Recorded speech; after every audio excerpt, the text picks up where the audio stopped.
Kung naniniwala ka sa Diyos, sa Kanyang salita, huwag ka nang tumikim ng alak.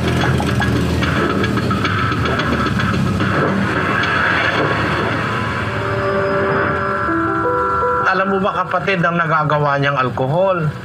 Yang alkohol, yan ang dahilan ng mahigit 500,000 taong namatay noong 2013 dahil doon sa tinatawag na mga road accidents na gawa ng alak. Walang mabuting bunga yung matapang na alak eh. Basahin natin ito. Deaths caused by alcohol 2013, 554,467. Deaths caused by alcohol in the world, sources and methods. Mahigit na kalahating milyon tao namatay noong 2013 dahil sa alak. Mga banggaan sa highway, kahit na nga ikaw ay mahusay magmaneho pag ang makakasalubong mo lasing, iiwas ka na aanahin ka pa. Kaya kapatid, ikinalulungkot ko yung alak, hindi aprobado ng Diyos ang paggamit niyan. Dalawa ang alak sa Biblia. Alak na hindi nakalalasing, yung bagong gawa. Parang yung, di ba yung katas nung sa tuba, pagka unang araw, ikalawang araw pa lang, matamis yun, hindi naman yun nakakalasing Pwedeng uminom tayo noon. O kaya yung mababa ang alcohol content. May mga serbesa kasi, 4% lang, yun hindi nakakalasing yun. Basta't huwag ka lang iinom ng marami. Pero, ang masasabi ko sa'yo, yung alak, pagka nandun na 14 na, 17, 20% na, ano na yan, demonyo na nasa loob ng bote. Kasi yung espiritu niyan talagang pampa-aksidente, pampabasag ulo, pampalakas ng loob, pampaalis ng hiya. No? Pag ang tao lasing na, wala nang hiya Kasi nga kahit senador ka pa, kahit presidente ka pa, paglasing ka na, ay naku, para ka na rin lang bagamundo, para ka na rin lang walang karangalan. Alam mo kapatid, ang dapat mong gawin mula ngayon, kung naniniwala ka sa Diyos, sa Kanyang salita, huwag ka nang tumikim ng alak. Kasi ako ganun Nang itigil ko ang alak, isang pagkakataon lang, sabi ko sa Diyos, hindi na po ako iinom. Hindi na ako uminom. Isang pagkakataon lang, nang itigil ko ang sigarilyo, tinapong ko yung aking lighter na Zippo. Yung gold-plated kong Zippo, napakamahal nun. Mahigit na 2,000. Tinapong ko doon sa Quezon Bridge dahil naintindihan ko masama pala yung paninigarilyo. Napakaraming perwisyo sa katawan, ayaw ng Diyos yun. Sabi ko sa Diyos, di na po ako magsisigarilyo. Mula nun hanggang ngayon, di na. Huwag kang papatukso. Pag sinabi mong ayaw mo na talaga, kahit alokin ka, pilitin ka, suntukin ka pa, huwag ka nang uulit. Yun ang dapat mong gawin. Kasi kung di mo gagawin ganon, tatawagin ka uli ng tatawagin ng demonyo para isang barkadahan kayong lasenggo. Kahit pag-usapan nyo pa ang Diyos, puro naman kayo lasenggo, imbis matuwa ang Diyos, nagagalit sa inyo.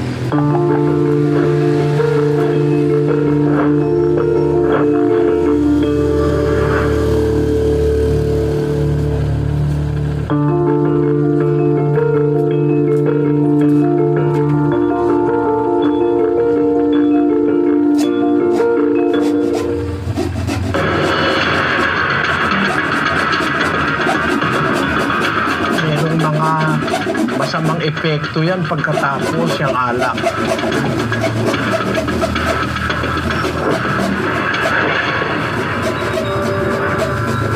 Hindi naman kasalanan na mag-usap ukol sa Diyos. Pero bilang respeto sa Diyos, palagay ko hindi dapat pinag-uusapan ang Diyos under the influence of liquor o sa ilalim ng impluensya ng alak. Kasi alam mo, sa Biblia, ang alak ayon sa salita ng Diyos, doon sa Kawikaan 20, versikulo 1, ang alak ay manunuya, ang matapang na alak ay manggugulo, at sino mang napaliligaw sa kanya ay hindi pantas. Yung sinasabi na pag masama pakiramdam ay iinom ng alak, actually yung alak na matapang, pinapainom yan sa mga sundalo na nasugatan, yung mga nagdidelirio, yung malapit mamatay, para wag masyado silang mahirapan sa sakit. Ang alak kasi nakakadalin ng senses, yung mga nerves natin, yung mga nerve ending, naapektuhan ng alak para wag mong maramdaman yung sakit. Kaya nga sabi ng Diyos dun sa 31:6 ng Kawikaan, Bigyan mo ng matapang na inumin siya na handang manaw at ng alak ang mapanglaw na loob. pagka malapit ng mamatay, pinapabigyan ng Diyos ng alak. Doon sa panahon na yun. Kasi nung panahon na yun, wala namang mga pain reliever noon sa panahong nakaraan. Panahon ng mga Israelita, masakit halimbawa yung nararamdaman ng isang tao malapit ng mamatay, para siya ay maginhawahan, pinapainom ng matapang na alak. Pero ang matapang na alak, hindi para sa taong malakas, malinaw ang isip, hindi para doon. Guguluhin ng alak ang isip mo kasi ang sabi sa Biblia, ang alak ay manunuya, ang matapang na alak ay manggugulo. Sabi mo, giginhawa ka talaga kasi may alcohol yan Masakit ang ulo mo, minom ka ng alak, may alcohol yan Pero kung nag-iisip ka, yung side effect niyan, unti-unti yang nakaka-addict hanggang maging lasenggo ka na. Basahin natin ang 23:31 ng Kawikaan. Huwag kang tumingin sa alak pagka mapula, pagka nagbibigay ng kanyang kulay sa saro. Sa huli ay kumakagat ito na parang ahas at tumutukang parang ulubong. Ang iyong mga mata ay titingin ng mga katuwang bagay at ang iyong puso ay nagbabadya ng mga magdarayang bagay. Oo, ikaw ay magiging parang nahihiga sa gitna ng dagat o parang nahihiga sa dulo ng isang palo ng sasakyan.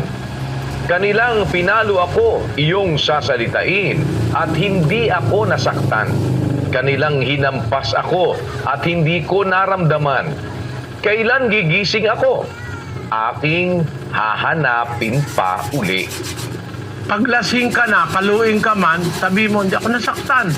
Hinampas ako, hindi ko naramdaman kasi wala ka naman pakiramdam dahil kargado ka ng alkohol Ano ang mangyayari? Kailan ako gigising? Aking hahanapin pa uli. O addicting yan Kaya yung mga manginginom, pag nakakita pa lang yun ng baso ng alak naglalaway na yun Addicting kasi yan, parang droga yung alak At pagka gano'n na ang estado mo na ang alak ay namamayani na yung epekto niya sa katawan mo, bandang ulo niyan, basag ulo ang haharapin mo niyan. Sisirain niya ng baga mo, sisirain niya ng atay mo, sisirain niya ng bato mo.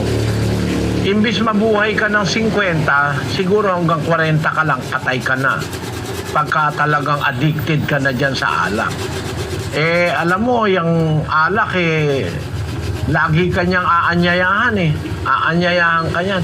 Panira yung alak Dalawa lang ang bagay na nakakasira sa hari. Alak at babae. Ayon sa Biblia, sa isang talata ng Kawikaan 31:1. Ang mga salita ng Haring Lemuel, ang sanggunian na itinuro sa kanya ng kanyang ina. Ano anak ko? At ano, o anak ng aking bahay bata? At ano, o anak ng aking mga panata? Huwag mong ibigay ang iyong kalakasan sa mga babae o ang iyumang mga lakad sa lumilipol ng mga hari. Hindi sa mga hari o Lemuel, hindi sa mga hari ang pag-inom ng alak, ni sa mga panguluman na magsabi, saan nandoon ang matapang na alak? Si Haring Lemuel, sinabihan ng nanay niya, huwag mong ibigay ang iyong kalakasan sa mga lumilipol sa mga hari. Isa sa mga panlipol ni Satanas sa hari, alak at saka babae. Kaya kapatid, ang alak, kahit sa anumong paraan suriin, nakakaramdam ka kamo ng ginhawa, okay yun. Pero yun pansamantala.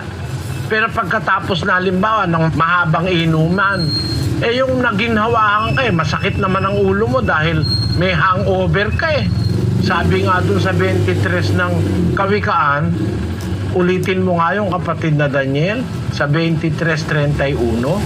Huwag kang tumingin sa alak pagka mapula, pagka nagbibigay ng kanyang kulay sa saro. Sa huli ay kumakagat ito na parang ahas at tumutukang parang ulupong. Sa huli, pagkatapos ng inuman, ay naku, masakit ang ulo mo. Kumakagat na parang ahas, tumutukang parang ulupong. Merong mga masamang epekto yan pagkatapos yung alak. At hindi nga lang yung sakit ng ulo, kundi yung baga mo, yung atay mo, yung bato, masisira yan dahil sa alak.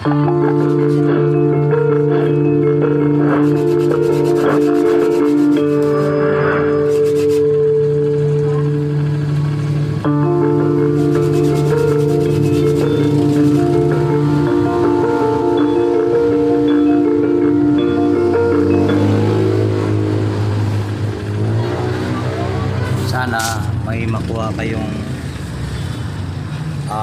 leksyon mga kaibigan ko na walang magandang maidulot sa alak. Okay?